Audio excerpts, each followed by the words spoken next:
მადლობისა კიდევ ერთხელ თქვენ უყურებთ კურიერს 9 საათზე. კოპენჰაგენია დღეს მსოფლიო მედიის ყურადღების ცენტრში. დანის დედაქალაქში ევროპული პოლიტიკური გაერთიანების სამიტი იხსნება. კოპენჰაგენში უკვე ჩასულია 40-მდე ქვეყნის პირველი პირი. მათ შორის არის ირაკლი კობახიძეც. საქართველოს მთავრობის მეთაური დღეს სიტყვით გამოვა დისკუსიაზე, რომლის მთავარი თემაც ევროპის ეკონომიკურ უსაფრთხოებას ეხება. ამას გარდა შეკრებილები იმსჯელებენ ზოგადად ევროპის უსაფრთხოებაზეც. საქართველოს მთავრობის მეთაური უკვე დაესწრო დანიის მეფისა და დედოფლის სახელით ლიდერებისთვის გამართულ აღშამს.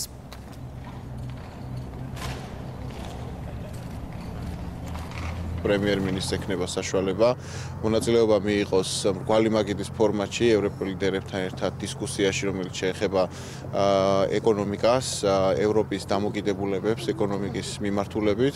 ჩვენთვის როგორც ისეთ ეკონომიკას აქვს ეკონომიკა არის პრიორიტეტი. ასევე პრემიერ-მინისტრი უერთდება საფრანგეთის ინიციატივას ნარკოტიკების წინააღმდეგ კოალიციის შექმნასთან დაკავშირებით.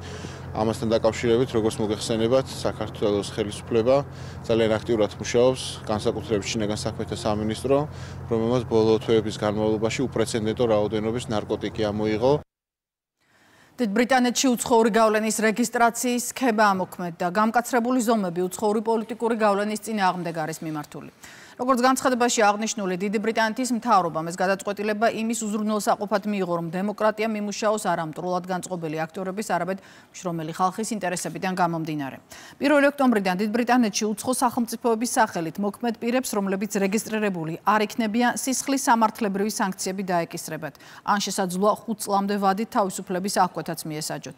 ახალი სქემა ოფიციალური პირების განცხადებით მიმართული იქნება რუსეთისა და ირანის მხრიდან შესაძლო ჩარევების წინააღმდეგაც. გამკაცრებული ზომების ამოქმედებას წინ უძღოდა 3 თვიანი საშეღავათო პერიოდი, რომლის მიზანიც ბიზნესებისა და განმორჩილი პირების რეგისტრაციისთვის დამატებითი დროის მიცემას ითვალისწინებდა. კონკრეტული ჯგუფების დაფინანსების სქემის შესახებ დეტალურად ისაუბრა ერთ-ერთი ტელეკომპანიის ეთერში სუსის ხელმძღვანელმა. ამ კომდინარადის განმარტებით, ყველაფერი კეთდება იმისთვის, რომ დაფინანსების გადაკეტილი გზები სხვა მეთოდებით ჩანაცვლდეს და თანხები ხელისუფლების წინააღმდეგ მიმართულ მიზნებს მოხმარდეს. მას შემდეგ, რაც ფარას კანონმა საქართველოში წარმატებით დაიწყო მუშაობა. ცდილობენ ამ ქვეყანაში თავისი გავლენების გაფართოების მიზნით და მიზნების შესასრულებლად სხვა დაფინანსების გზების პოვნას. და ერთ-ერთ ასეთ გზად შეგვიძლია განვიხილოთ უნივერსიტეტები, სასწავლო დაწესებულებები, საიდანაც შემდეგ არამიზნობრივად და მოჩვენებითი მიზნობრიობით იშლება თანხები და საბოლოო ჯამში ჩვენ უმრავლეს და უხშირეს შემთხვევაში ვნახულობთ, რომ ეს თანხები მიემართება რადიკალიზმის დასაფინანსებლად. მიემართება ფრანკლინის კლუბის ახალი ანალოგის დასაფინანსებლად. ბევრ ასეთ არხს ემიდის მუშაობა, ბევრი გამოკვლეული გვაქვს, ბევრი გავშიფრეთ, მაგრამ ერთ-ერთი შესახებ, რაც უფრო ცნობილია, შემიძლია უფრო დეტალურად გითხრათ. მაგალითად, ტაილანდიდან ერთ-ერთი ქვეყნის საელჩოს, რომელიც არის ერთ-ერთი მსხვილი დიდი თავისი შტატით, მოცულობით, შენობითაც კი მთელ მსოფლიოში ანტიჩინური მიზნებისათვის დაფინანსებული ადამიანები ყავს საქართველოში და სინამდვილეში დაახლოებით 95-98-99% შემთხვევაში ეს თანხა ხმარდება ხელისუფლების წინააღმდეგ მიმართულ რადიკალიზმს. ყველაფერი კეთდება იმისათვის, რომ დაფინანსების გადაკეტილი გზები ჩანაცვლდეს სხვა მეთოდებით. ამ კომდინარაძემ ისაუბრა ოპოზიციის მცდელობაზეც მოისყიდონ სამართალდამცველები, მათ შორის სპეცრაზმელები და პოლიციელები. სახელმწიფო უსაფრთხოების სამსახურის ხელმძღვანელი ამბობს, რომ ათეულობით 1000 სამართალდამცველს შორის მათ ჯერჯერობით ერთიც კი ვერ იპოვეს, რომელიც ღალატზე მოაწერდა ხალხს. მართლაც გამალებით ეძებენ ასეთ ადამიანებს პოლიციის და განსაკუთრებით რატომღაც სპეცდანიშნულების თანამშრომლების რიგებში.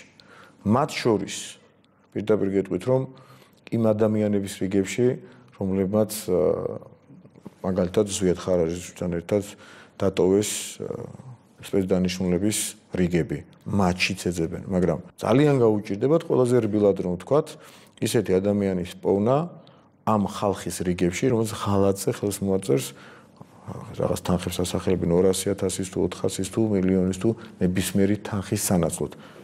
ეს არის შემადგენლობა სპეცრაზმელებს გულისხმობ, პოლიციელებს გულისხმობ, უსაფრთხოების სამსახურის თანამშრომლებს, რა ვიცი, სხვა პროკურორებს თუ სხვა სამართალდამცავ ორგანოში მომუშავე ადამიანებს, რომელთა აბსოლუტურ უმრავლესობისთვის არის ღირსება პირველ ადგილზე და ამ ღირსებას ფულით ვერ იყიდი. ათეულობით 1000 სამართალდამცველს შორის ჯერჯერობით ერთიც კი ვერ იპოვნეს, რომელიც ამაზე ხელს მოაწერდა. ნაციონალური მოძრაობის წევრსა და თბილისის საკრებულოს დეპუტატს დღეს ბრალი ოფიციალურად უნდა წარუდგინონ. ზვიად კუპრავა სუსის სისხლის სამართლის რამდენიმე მუხლის დარღვევაში ადანაშაულებს. მათ შორის არის სახელმწიფო ხელისუფლების დამხობისკენ საქვეყნო მოწოდება და ხელისუფლების წარმომადგენლის მიმართ მისი საქმიანობის შეწყვეტის მიზნით წინააღმდეგობის გაწევა.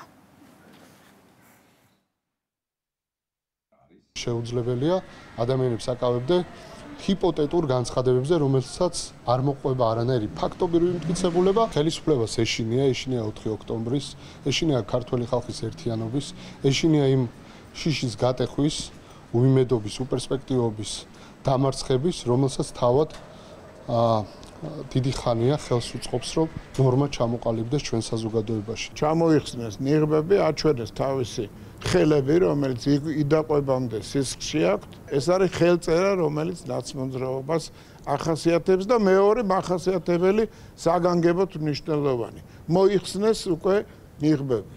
არავითარი მშვიდობა, ან მშვიდობიანი დემონსტრაცია და მით უმეტეს დამხობა ბუნებაში არ არსებობს. მართველი გუნდი დარწმუნებულია, რომ ოპოზიცია მცდელობის მიუხედავად 4 ოქტომბერს ვერანაირი რევოლუციის მოწყობას ვერ შეძლებს. ამის შესახებ ღამის კურიერის პირდაპირ ეთერში თბილისის მერმა და მერობის კანდიდატმა ისაუბრა. კახკალაძე ამბობს, რომ ქართული ოცნება არჩევნებზე დამაჯერებელ გამარჯვებას მოიპოვებს. 4 ოქტომბერს ქართული ოცნება, დემოკრატიული საქართველო, ქართულ ხალხთან ერთად, ქვეყნის მოსახლეობის უმრავლესობასთან ერთად იზეიმებს გამარჯვებას, როგორც დედაქალაქში, ასევე ყველა მუნიციპალიტეტში, როგორც მერების, ასევე საკრებულოს მიმართულებით. არანაირი დამხობა, არანაირი რევოლუცია, არანაირი სახელმწიფო გადატრიალება არ და ვერ იქნება. ჩვენ ბევრჯერ ვთქვით და კიდევ ერთხელ გავიმეორებ. ნებისმიერ ადამიანს თუ ადამიანებს თუ დაჯგუფებას შეუძლია გამოვიდეს თუნდაც მიტინგით და შეკრებით გამოხატოს თავის შეხედულებების სხვადასხვა საკითხს. ქვეყანაში სიტყვის და გამოხატვის თავისუფლება დაცულია. მაგრამ თუ ვინმე გაბედავს და ნაბიჯს გადადგავს კანონის წინააღმდეგ, თუ ვინმე სურვილი აქვს გამოცადოს სახელმწიფო ძალა, ეს მისი უფლებაა. ყველაფერი უნდა გავაკეთოთ ჩვენ, რომ ქვეყანაში შევინარჩუნოთ სიმშვიდე, მშვიდობა, ჩვენი შესაბამისი უწყებები ყველანაირად აბსოლუტურად მზად არიან ყველაფრისთვის. გაითვალისწინებს თუ არა სასამართლო პროკურატურის მოთხოვნას წინასწარი პატიმრობის შესახებ. დიდი ოდენობით სახელმწიფო თანხების მითვისებისთვის დაკავებული 2 პირისთვის აღკვეთ ღონისძიებას სავარაუდოდ სასამართლო დღეს გადაწყვეტს. გამოძიების ინფორმაციით მითვისებულია 30 ბაღისა და 4 სკოლის ასაშენებლად განკუთვნილი თანხა დაახლოებით 9 მილიონი. განათლების მეცნიერებისა და ახალგაზრდობის მინისტრის შეხვედრა ახალგაზრდებთან. გივი მიქანაძე იმ მოქალაქეებს გაესაუბრა, რომლებიც 3 თვის განმავლობაში სამინისტროს სისტემაში ანაზღაურებად სტაჟირებას გაივლიან. შეხვედრა კითხვა-პასუხის რეჟიმში წარიმართა. ანაზღაურებადი სტაჟირების 3 თვიანი პროგრამა საჯარო დაწესებულებებში ქვეყნის პრემიერის ინიციატივით 1 თვის წინ დაიწყო. შეირჩა მთელ სისტემაში 146 სტაჟორი. მათგან 35 შეირჩა ცენტრალურ აპარატში და ძალიან მნიშვნელოვანია ისიც, რომ 1000-ზე მეტი განაცხადი იყო შემოსული, ანუ რაც იმას ნიშნავს, რომ 30 განაცხადზე ერთი ადგილი მოდიოდა. ეს პირდაპირ მიუთითებს სტაჟირების კონკურსის მნიშვნელობაზე. მიხარია, რომ მომეცა საშუალება განათლების მეცნიერებისა და ახალგაზრდობის სამინისტროში გავიარა სტაჟირების პროგრამა. მოხარული ვარ, რომ გავხდი კონკურსის გამარჯვებული და ძალიან დიდი მოლოდინები მაქვს კარიერული წინსვლის მხრივ. ორდღე არჩევნებამდე პოლიტიკოსები მხარდამჭერებთან შემაჯამებელ შეხვედრებს მართავენ. მათ შორის არის ქართული ოცნების საბრუთალოს რაიონის მაჟორიტარი დეპუტატობის კანდიდატი. არჩილ ნიჟარაძე ამრჩევლოს ბუკიას ბაღში შეხვდა. მისი თქმით, მომავალი 4 წლის მანძილზე მაქსიმალურად იქნება ჩართული ყველა იმ პროცესში, რაც უბნის განვითარებისთვის იქნება საჭირო. ამ ერთი თვის განმავლობაში თითქმის მთელი ოლქი მოვიცავით.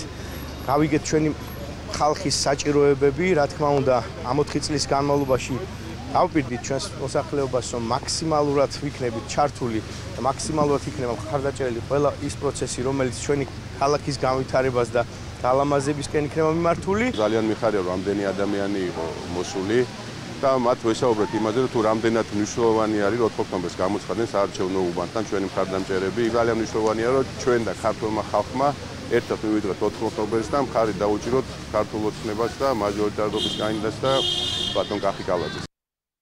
მოქალაქეებს წინასაარჩევნოდ შეხვდა ქართული ოცნების ავჭალის მაჟორიტარობის კანდიდატი შალვა ოგბაიძე. შეკრება ამჯერად ავჭალის ყოფილი რკინიგზის სადგურის მიმდებარე ტერიტორიაზე შედგა. განიხილეს როგორც მიმდინარე, ასევე საამავლო გეგმები. ითქვა, რომ ყოფილი რკინიგზის სადგურის მიმდებარედ იგეგმება საფეხმავლო ბილიკის მოწესრიგება, ასევე რეკრეაციული სივრცის გაკეთება. ახლახანს დასრულდა შეხვედრა შუშის ქუჩაზე რკინიგზის სადგურის ავჭალის რკინიგზის სადგურის მიმდებარედ. გადაუწყვეტელი პრობლემა აქ არ არსებობს, მაგრამ ყველაზე დიდ პრობლემად ასახელებენ, დიდ სურვილად შუშის ქუჩის მაცხოვრებლები ასახელებენ ავჭალის პარკის რაც შეიძლება სწრაფად აშენებას. აქტიურად ხდება მოსახლეობა ახალციხის მუნიციპალიტეტის მერობის კანდიდატიც. ვარლამ ციკლაური პროპორციული სიის პირველ ნომერთან საბა კბილაშვილთან ერთად შეკრებილების მიერ დასახელებულ პრობლემებს გაეცნო. თავის მხრივ მერობის კანდიდატმა შეკრებილებს მიაწოდა ინფორმაცია, თუ რის გაკეთებას აპირებს მომდევნო 4 წლის განმავლობაში. ძალიან კარგი შეხვედრა გქონდა ზარზმელის ქუჩაზე, შევხვდი თითქმის ყველა მოსახლეს, ვისაუბრე სამომავლო გეგმებზე და დაგეგმილ ინფრასტრუქტურულ პროექტებზე და მოსახლეობას დავპირდი, რომ მომდევნო 4 წლის განმავლობაში ყველაფერს გავაკეთებ ახალციხის და ჩვენი მუნიციპალიტეტის განვითარებისათვის. ქობულეთის მუნიციპალიტეტში შეხვდა მოსახლეობას ქართული ოცნების დემოკრატიული საქართველოს საჭარის ორგანიზაციის თავმჯდომარე სულხან თამაზაშვილი შეკრებილებს საამვალო გეგმებზე ესაუბრა. შეხვდრას ქობულეთის მერობისა და საკრებულოს თავმჯდომარეობის კანდიდატები, ასევე პარტიის სხვა წარმომადგენლები ესწრებოდნენ. ჩვენი ძალა არის ერთობაში და გვირდებით, რომ ჩვენ თუ ერთად ვიდგებით, ვერაფერი ვერ დაუდგება წინ ჩვენი მუნიციპალიტეტის და ჩვენი ქვეყნის განვითარებას. ის დანაპირები, რაც თქვენამდე მოვიდა, არის მხოლოდ მინიმალური. რის გაკეთებასაც გეგმავენ ქობულეთისთვის. გავმართეთ მოსახლეობასთან შეხვედრა, გავაცანით ჩვენი გეგმები, მოვისმინეთ მათ საჭიროებები, ჯერა მოსახლეობის გვერდიდგომისა და მხარდამჭერის 4 ოქტომბერს კიდევ ერთხელ ვიზეიმებთ გამარჯვებას. მშვიდობა საქართველოს, მეტი განვითარება ქობულეთს. კურიერი 9 საათზე ამი დასრულებულია, მე 10-ზე ისევ დაგიბრუნდებით, დილის ეთერი კი გრძელდება.